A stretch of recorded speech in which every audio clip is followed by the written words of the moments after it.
My name is Tom Bearden, Lieutenant Colonel, U.S. Army, retired. Spent 20 years, a little more than that, in the active military, mostly in air defense, various other assignments, field artillery, technical intelligence assignment, liaison to Canada, to some technical work going on site in turbulent wakes and reentry systems and so forth at the Canadian Armament Research and Development Establishment, and spent quite a number of tours in basically R&D work in the military, developing missile systems and things like that.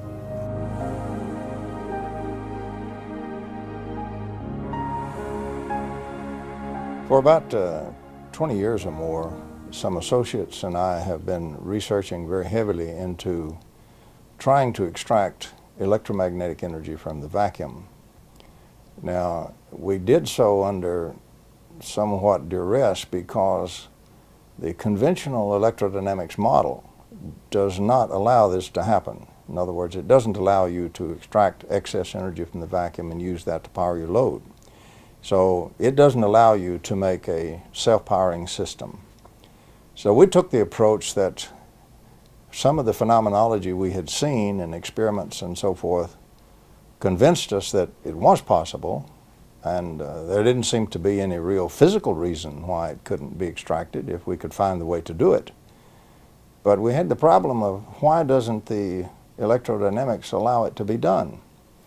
So at the same time, we also began a study of the foundations of electronics. In other words, what are the fundamental concepts that are assumed in the theory? Where did they come from? And how did they get in there?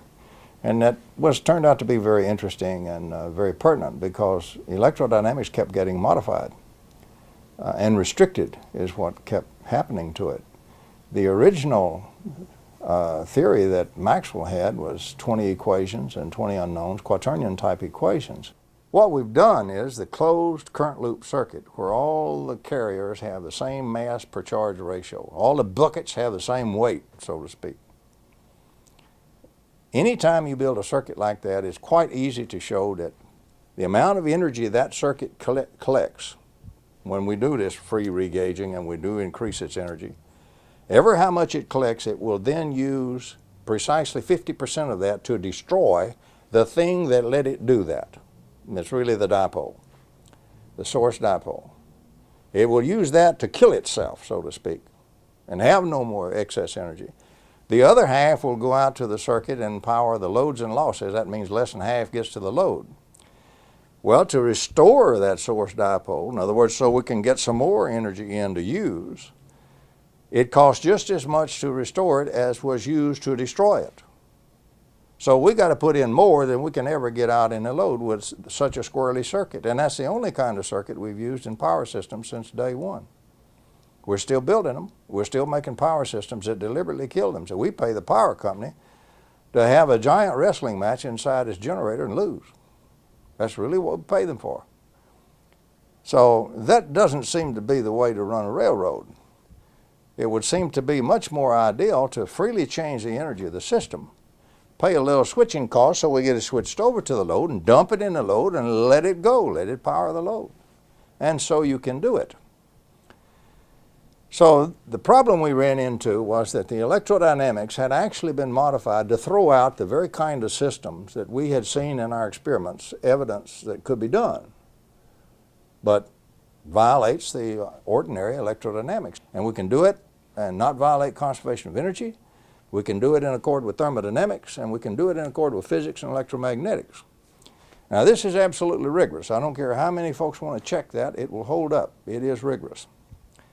So this was one thing we established from the study of the foundations of electromagnetics. You are permitted to have electromagnetic systems that power themselves and their load, and you don't have to put in the energy. They take it from the vacuum, the active vacuum. Our engineers are taught to throw away about 10 trillion times, for a typical average case, as much energy as they pull out of the vacuum without even knowing it in a generator and a battery. And it's pouring out down the circuit and misses the circuit. They throw all that away and only calculate the little bit that we catch in that circuit and then use. Now, when we measure the circuit, we obviously measure the energy being dissipated by the various pieces of that circuit. Well, if the energy is being thrown out of there, it had to get in there. So obviously the measurements of the circuit will match Poynting's theory because it'll match the energy that actually went in there to get dissipated. Like the country boy said, you got a pipe here, so to speak, and it's got some holes in it. If you measure all the water flowing out, that's how much water come in it. Now your whole river can be around it and missing the pipe, and you won't measure that. So we have built a whole science based on throwing away this enormous energy that is pulled out of the vacuum by every little old separation of charges, every dipole.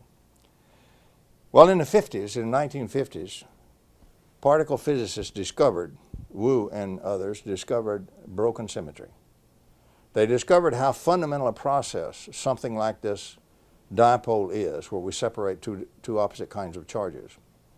And T.D. Lee, for example, looked at it for physical charges and so forth, and Lee won a Nobel Prize for it.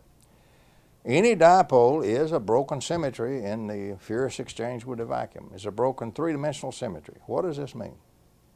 Cutting through all the words and getting down to country boy language. It means that nature does not insist on conserving energy in three dimensions. We do because we have a three-dimensional mind. We like to think in terms of space because observation itself destroys time and what we look at is spatial. So we like to think the world is made of space, not space-time. However, nature loves to work in four dimensions. Her fundamental law is conservation of energy must apply in four dimensions. Now, you're not going to beat that one, so never think about that. But there is no law of nature that requires you to come in and say, also it must apply simultaneously in three dimensions. If we build some gadget that makes it apply in three dimensions, we apply an extra constraint on what nature will give us. Turning that around, we go around building things that insist on having this three-dimensional exchange of energy. We got to put it in three dimensions for whatever we get out and lose some in the middle. So we got a terrible situation all the way.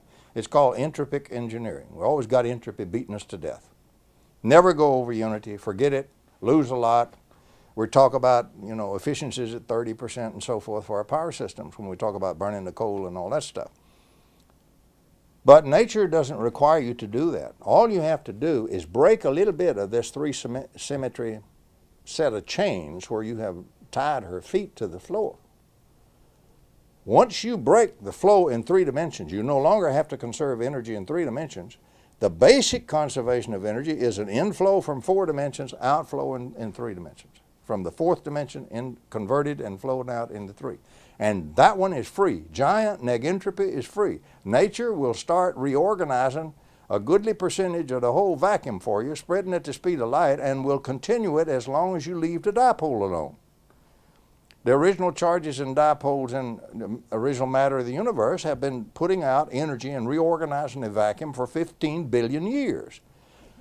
Today we're said we can't engineer negentropy when negentropy is the easiest thing in the world to engineer, whereas entropy is the hard way to do it, and that's the way we all do it. The bottom line of this is if we'll initiate the negative entropy and let it go, it's just like you punched a hole in the ground and you got a big gusher of oil. You don't have to furnish the pressure and you don't have to furnish the oil. Here it comes. And it comes out in real oil that you can use. And the common dipole in every electrical circuit pours out energy in that fashion. The problem is not how to get enormous energy from the vacuum. That problem has been totally solved. It was actually solved in 1903 had we understood it. Had we understood what Whittaker wrote. We didn't. But now we do understand it, and we do certify very rigorously with some of the AIS papers that that is for real. The problem now is how do we catch a goodly bit of this energy and use it asymmetrically. You dump it in a load, let it power that load, and not use half of it to go back over and kill the little dipole. So we set about then to build one that wasn't built that way. Have you been successful? Yes, we have been successful. We have just built our second model. The first model produced 5 times out what we put in. We pay for switching costs. We don't put any energy into it to actually power the system. It comes right out of a permanent magnet, which is a dipole. the reason for using a permanent magnet is very simple. You can pass the flux back in a flux channel back through the permanent magnet, and those poles don't get destroyed. They are welded into the material when you magnetize it. That's not like little charges separated in electrical charges. You knock the charges out and destroy the dipole. So we can bypass one of the big problems with a permanent magnet. We don't have to destroy the dipole. That gives us one solution going in. The other is, how do we catch the energy? Well, that turned out to be fairly simple. We found a material which will separate the magnetic field from what's called a magnetic vector potential. The vector potential flows unceasingly from the magnet. It'll flow from now for the next 15 billion years. You can't slow it down. You can't change it as long as that magnet is there. So you have plenty of energy flow. The question is how to use it. So we use it by diversion. We reasoned that this flow will replenish. It's like a river. It's like a humongous river. If we dip some energy out of it, it'll replenish the hole we dipped out of at the speed of light. So for all practical purposes, instantly. So we can dip and dip and dip. We have to pay to switch to do that. But we can keep dipping, and the water fills as fast as we dip it. Then if we come down to another area and we let the water that was replenished still interact with something, and at the same time we dump the water that we dipped in there, we will have more energy by far than what we're paying for dipping. So we looked at it as an energy flow process, which it is, and we found a material which would do part of the dipping for us. It will separate the magnetic field from the magnetic vector potential. Yes, there is a history, a long history of over-unity systems. What has happened to them? For example, Nikola Tesla had one. Basically, his big magnifying transformer that he had on Long Island was such an over-unity system. The way that one apparently worked is he got the entire Earth itself in resonance.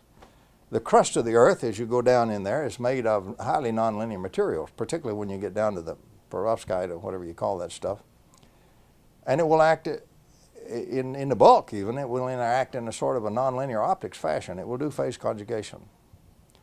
And so eventually what it does is everything going on is feeding energy into the Earth starts to feed energy into that wave that he created. So he gets a lot more energy in his resonant wave fed from outside, from the environment in the interior of the Earth. And that's the way he built up a humongous wave of energy. His idea was you could then put in a tap on it anywhere else on the world and extract it free. And of course J.P. Morgan's take on that was, that's foolish. You can't put a meter on it. So that actually doomed much of Tesla's career at that point when Morgan found out that Tesla, was going to produce the energy freely. Small cost here at a central location, everybody else could tap it for free. It wouldn't have powered the whole world today. It would have powered much of the world in those days. Tesla also, we're pretty sure, put a system in a car and ran a car on it. And the reason we're pretty sure is his nephew who rode in the car with him is still alive and can describe the incident and how the engine had no gas, no input of power, and would still run once Tesla got it started. And we know it's perfectly possible. Tesla apparently knew how to use this giant negentropy process that's universal everywhere. Energy is free for the taking from the vacuum anywhere you want it. We just have to learn to use that. Some of the breakthroughs in the past have been deliberately suppressed. I will name a few. T. Henry Moray was inspired, of course, by Tesla's work, and he demonstrated so many times to so many scientific and engineering groups and people who were skilled in the art. There is absolutely no question that T. Henry Moray had a system that produced about 50 kilowatts out of a 55-pound box. This is well established as you go back and look at all kind of certified tests and everything else that he did. There's all kinds of skullduggery that happened there. I don't think T. Henry Moray ever got a decent chance to ever do anything with that. The Russians even tried to kidnap him at one time. It reads like a James Bond movie, but it's real. It really happened, and it really happened here in the United States. What year was that? This was before the war. This was in the 1930s. In the same general period of time, one of the greatest electromagnetic fellows we ever had, scientist, was Gabriel Krohn. And Gabriel Krohn invented a true negative resistor working on a Navy contract for Stanford University. He was never permitted to reveal the exact way that he constructed his negative resistor. But I used direct quotes where he in fact said we have a negative resistor and we can disconnect the generator from this network analyzer when we got negative resistors in there because they will power the circuit. So that one was in fact suppressed. I don't know whatever happened to it, but it vanished. And he never did reveal the secret of what he called his open path, connecting any 2 points in a circuit.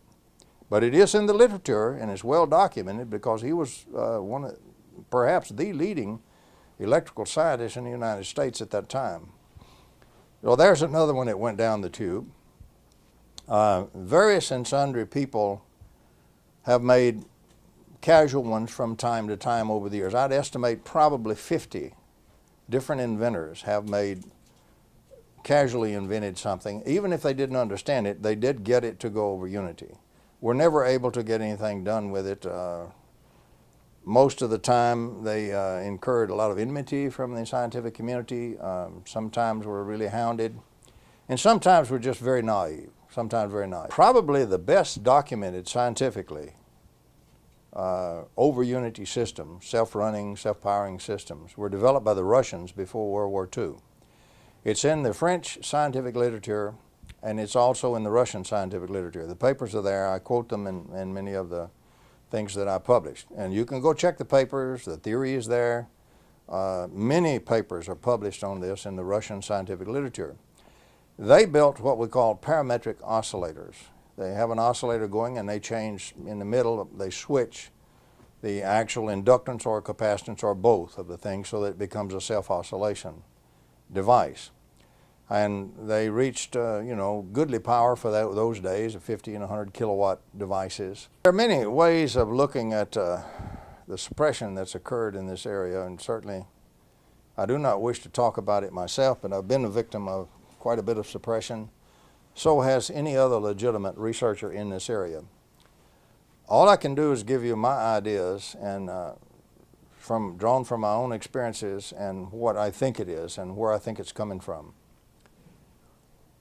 Today, we don't have so much big kingdoms. Today, we have big economic programs, big economic countries, or basically, we have cartels. We have a whole set of cartels in an area, interlocking corporations, and behind this, we have a few people who are quite wealthy and who own most things. Now, the normal nature of the beast for very powerful empires, let's call that an empire. It's a corporate empire, a set of corporations empire, is basically a cartel. Historically, as far back as you want to go, we have had cartels. Any time we have a very powerful cartel or set of people that control a lot of things, that resists any means of changing its inflow of control and its inflow of funds and money and its power. Everybody's trying to be the big monkey. It's really as simple as that. And so the more powerful the agency, the more powerful the group, the more powerful the cartel, the more they will resort not only to legal means but to extra legal means to suppress their competition. This is openly known today. For example, the greatest espionage in the world is industrial espionage between one corporation and another right here in America. They're the ones that hire all the spies and the spooky equipment and everything like that, by far more than the intel agents do. So that's one thing we have. We have the giant industrial or really economic cartels in energy. And it's not one cartel. So there are many, many groups in energy, and each of those has become very powerful in its own area, and each one does not wish to see simple little electrical taps pulling out enormous energy from the vacuum. They would much rather see you burning a lot more oil and so forth. So yes, in my view, there is a very active suppression effort by those kinds of folks. Part of that goes into very unique areas. They don't do it so much.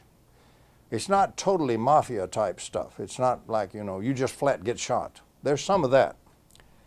But one of the main ways of suppressing it is they take a deep psychological profile of an individual that they wish to suppress.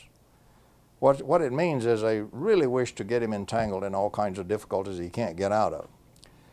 Now, a good trait from a human being standpoint may be a very valuable trait to somebody who wishes to manipulate you. For example, suppose you're easy to approach. That's a vulnerability. That's a serious vulnerability. So one's deep psychological profile is examined in great depth by real experts.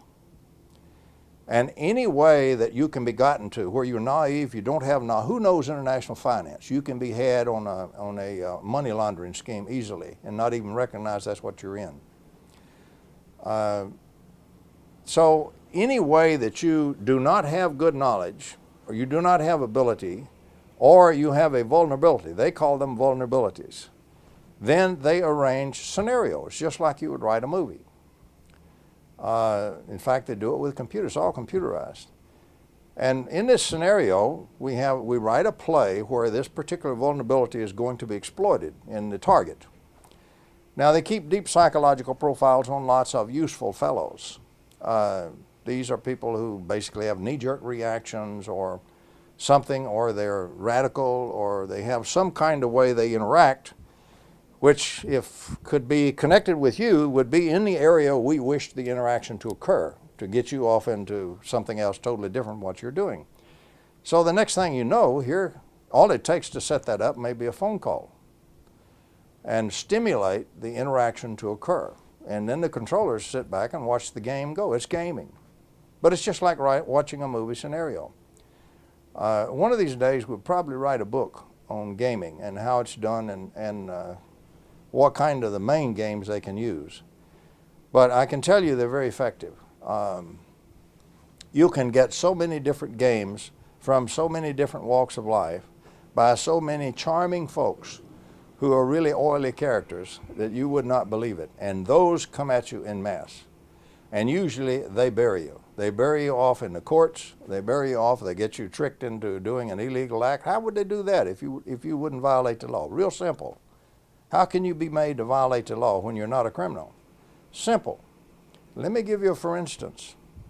A fellow comes in and he says, you know, we really need to get some real major financing. Every inventor's poor. Everybody's struggling. Nobody's got the money to build all these build-ups, which may cost $10,000, $15,000, $20,000 a piece.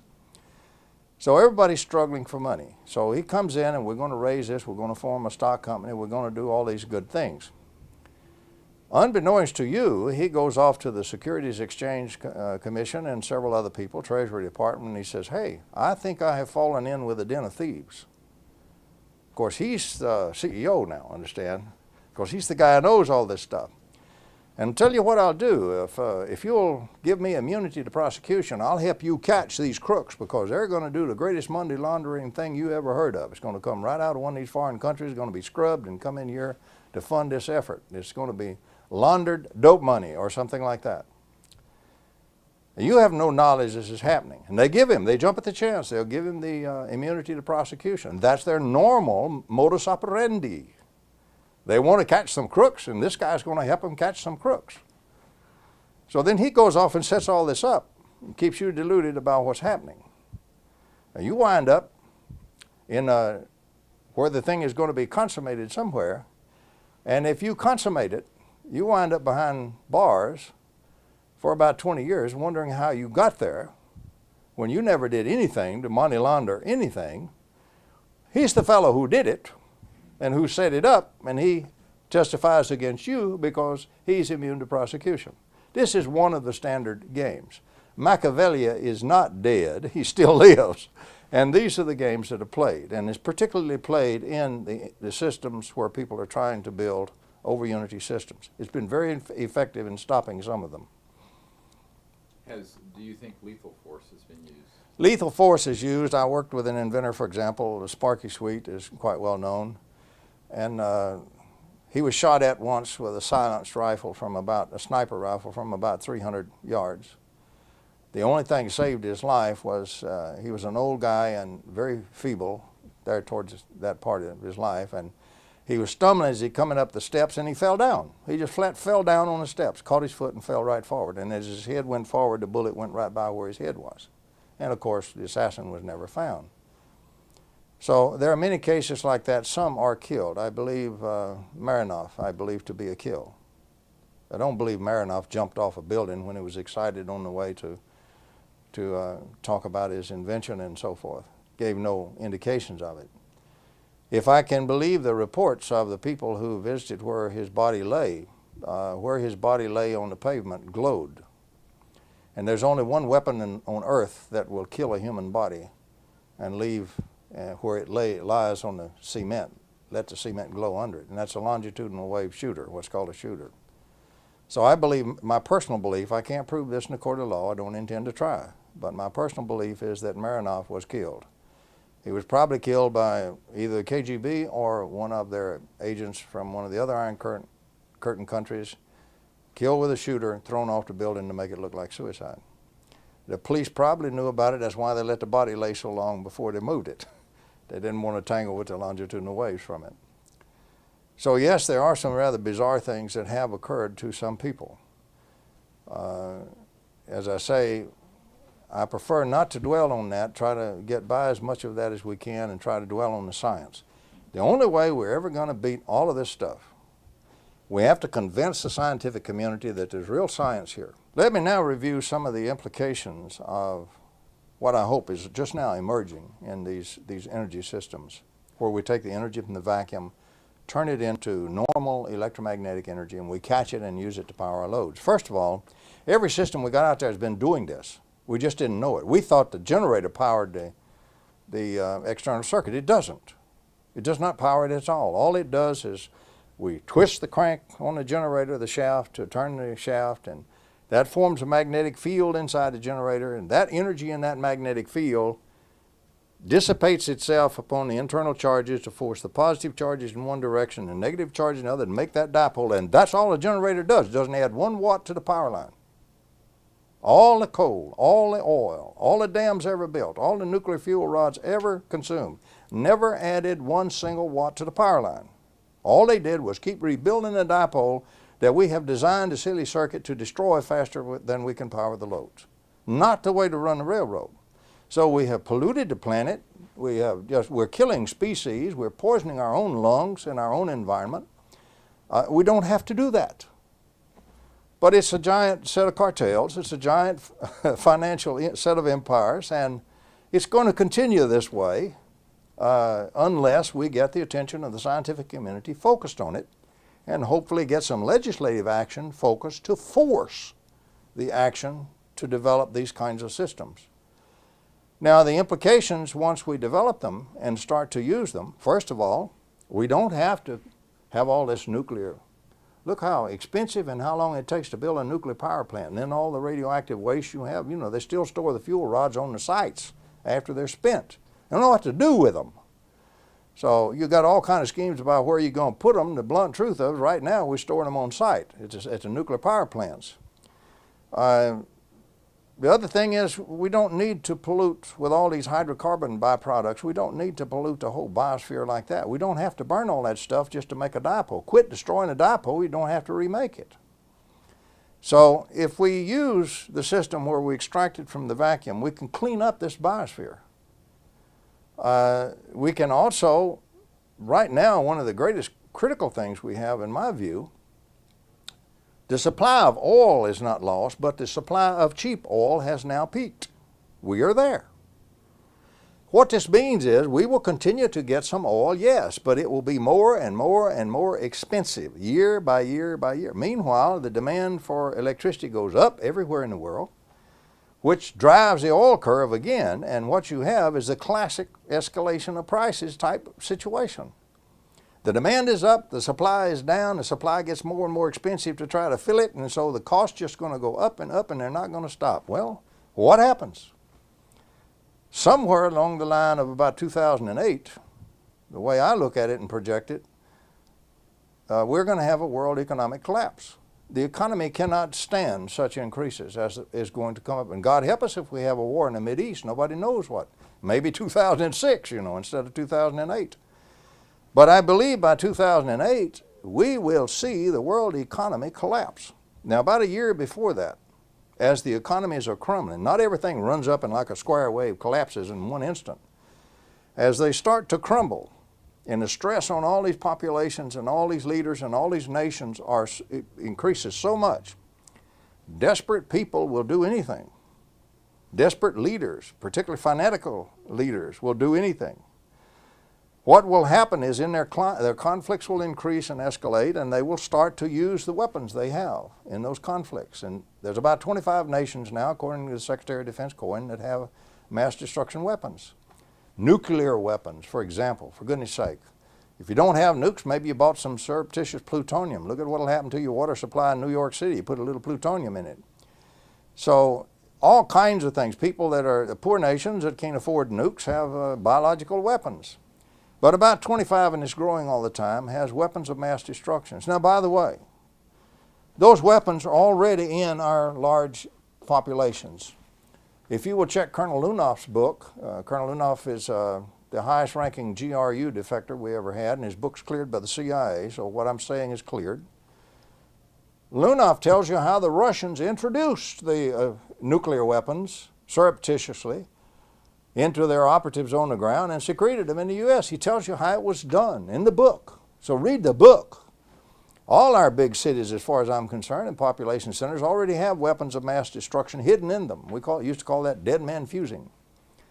And so all the nations have dead man fused one another one way or another, and all the old studies showed that in a heightened tension, great conflicts and high tension, whenever they start popping the nuclear weapons or the weapons of mass destruction, you have a very formidable thing that happens to you. Nobody has defenses. Since we have no defenses, the only thing you have is like a fencing duel.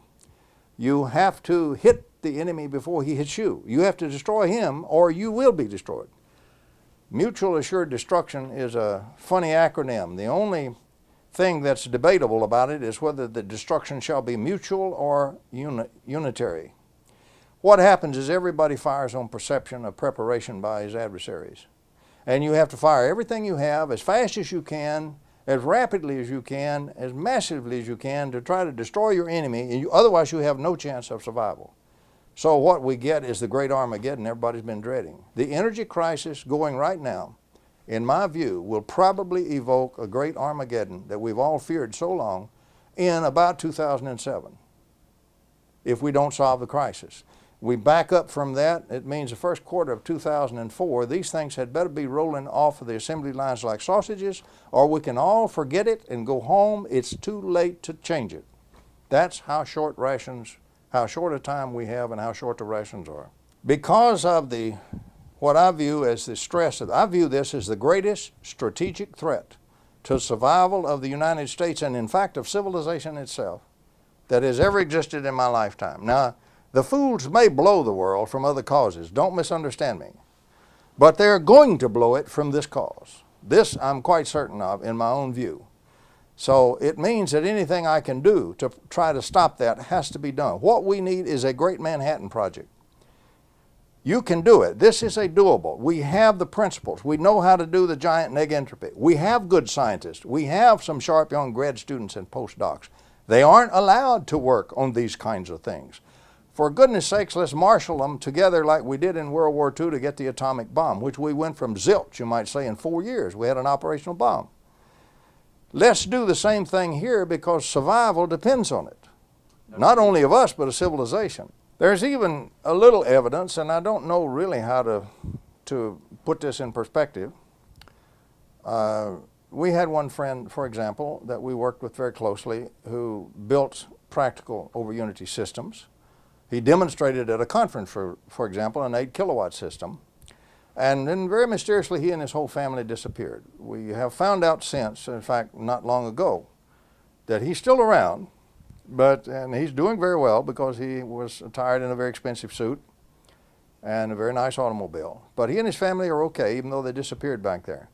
But here was a successful unit that just flat disappeared off the face of the earth. Now, I assume, rightly or wrongly, it has to either be for the great financial empires or it has to be for some kind of black project that somebody needed a power system that would power itself in the load. And they classified it. Whatever it is, I don't know, but whatever it is, the survival of humanity itself and civilization itself is now at stake.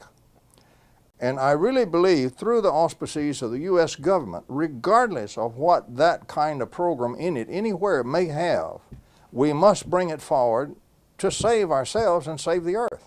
If we don't, we can keep it secret, or we can keep it in the control group hands, and we shall all go down to oblivion in about 2007. If they don't have a war in the Middle East or something and do it in 2006 or 2005. I'm the co-author of a paper in the literature way back there which reports a successful anti-gravity experiment. I'm not going to do another experiment, not even going to participate in one. Not going to. So, you know, everybody's got a little bit different circumstance, and my circumstance for me to go on living and staying healthy and doing well depends on me avoiding certain areas, and that's one of them. But I can work in energy. I can even work in the medical area. But right now, the medical won't do you any good if we all go down the tube. Exactly. So energy is it. What needs doing immediately deals with the scientific community. If you look at what the scientific community is doing, I'm speaking sadly, but I'm speaking bluntly and truthfully. If you will read the literature, you will find it's almost business as usual. They're not doing anything that has any chance of stopping this problem before the world explodes in our faces. Sure, windmills are good. Burning the oil cleaner is good. All of these things, building a couple of more dams is good if you don't destroy too much of the biosphere, etc., etc. Building some windmills is good. However, that's a spit in the ocean. It doesn't solve the problem. The problem is just exactly like what we had in World War II. We have a problem, it's a doable, it can be solved very quickly because we've got the first half of it already solved, how to get the energy out of the vacuum. So half of it is already done. But we can't get the scientific community to move on it, to turn those young grad students loose and those young postdocs loose. The professor at the university, for goodness sakes, is trapped. He's absolutely trapped. All the universities are greedy. They want the overhead money. He's got to bring in extra money. He's got to get patents. And of course, he's got to get his papers published. So he's caught in a process where he must compete for the packages which are put together and come down for availability to compete for. If he doesn't get those packages and win them, he doesn't fund his grad students, he doesn't get the overhead money, he's going to be lucky if he's working for the grocery store instead of being a physicist. So he's in a mad scramble to try to feel and keep running on a treadmill to meet the conditions that's been laid down on him. And goodness sakes, those packages already prescribe all the research he's going to do and his grad students are going to do. So we've got the whole scientific community working on the wrong problem. And what could the U.S. government do about that? What we can do is do just like we did in alternative medicine, or really like the Manhattan Project. You can order the scientific community to do it whether they wish to do it or not, and hold them accountable from the highest level to the bottom. How much money are we spending in our national laboratories on nuclear stuff? Don't we think at least about 10% of that money ought to be rooted out of there and spent on nothing but this, which might save us while the other stuff takes us down the tube? Of course we should. In fact, it ought to be more than that. The best scientists we have, the best grad students, the best postdocs ought to be turned loose on this problem, and that means funded. And that means that we do not allow scientists to slander and libel people who are trying to do research in this area. Right now they do it wholesale and they do it at will. Now, look at what they call me in print, for goodness sake. But the problem is the scientific community resists change and it's doing business as usual. And my bottom line is, unless the legislative branch, together with the administration, forces them to get on this problem and solve it, they will not only fiddle while Rome burns, they will help burn it. The only alternative you have now, of course, since at this moment as we speak, the government has not moved. The scientific community has not moved. So that is a fact as of this moment I'm speaking. I hope that changes. I'm trying to change it. But right now, that is a fact. And right now it's a fact they're not going to move unless something happens to move them, and neither is the scientific community. Failing that, the only thing left is the private industry. And that's a mixed bag. First of all, the moment you try to do it in the private industry, then is when you are absolutely vulnerable to all the games. For example, lawsuit alone can hang you to where you will never come out of it for the next 15 years. The lawsuit doesn't have to be justified or anything at all. You can sue anybody for anything if you've got enough money to file a suit and want to swear. Simple as that. So the other thing you have is you can trigger anybody from anywhere for all kinds of radicals to come out of there and say, oh, you used a coil of wire, or you used something over here, you used some semiconductor, you stole my invention. And so the next thing, you can be in court for 20 years on that. All of this comes at you. This is part of the delay. This is the groups wanting to stay in power while we all go down the tubes. They operate primarily in the private sector. So you're automatically in that arena where the real lions are after you all the time. You're over there trying to find a legitimate deal. Okay, let's talk about venture capital, sometimes called vulture capital. But if you find a good one, it's not vulture, it's venture. What does a venture capitalist want to do? He wants to buy 30% or 50% of your company, or 51, or maybe 60. He's got the money. The next thing he wants to do is he's going to move you and all your guys right out of there, and he's going to put his own management team in there, and he's going to run it with bean counters. If you run this one with bean counters only, you destroy the program before you start.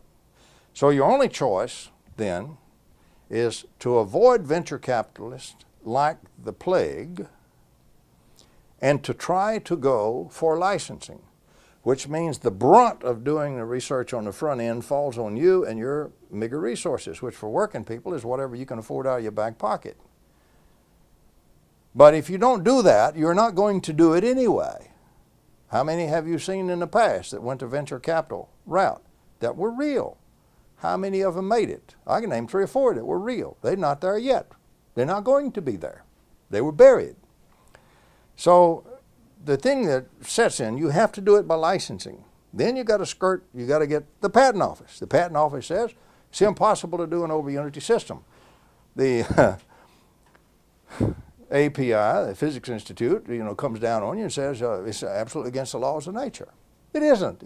These are people who haven't even studied the problem, and they know classical thermodynamics, but it's against the laws of nature and it violates classical thermodynamics. Of course it violates classical thermo. You can't build one of these by classical thermo. You build it by the other kind of thermodynamics. So the next thing you have is the scientific community is all over. Look what they did to cold fusion. There's real stuff in cold fusion. 600 experiments worked, for goodness sake. So the thing is, you're against the scientific community is against you, lock, stock, and barrel. And by the way, everything is a distribution curve. Get off of this horse pucky about scientists are always sweet, nice, reasonable people. That is not true. 10% of them are devils. 10% of them are angels, ought to be rewarded at the salt of the earth. But 10% of them have absolutely no ethics, absolutely playing nothing but the big monkey and power game, and absolutely your worst enemy in this area. Glorious opportunity to, in other words, the vultures, or there's a better word for it, the wolves go around looking for the rabbits, and you're the rabbit and they're the wolf.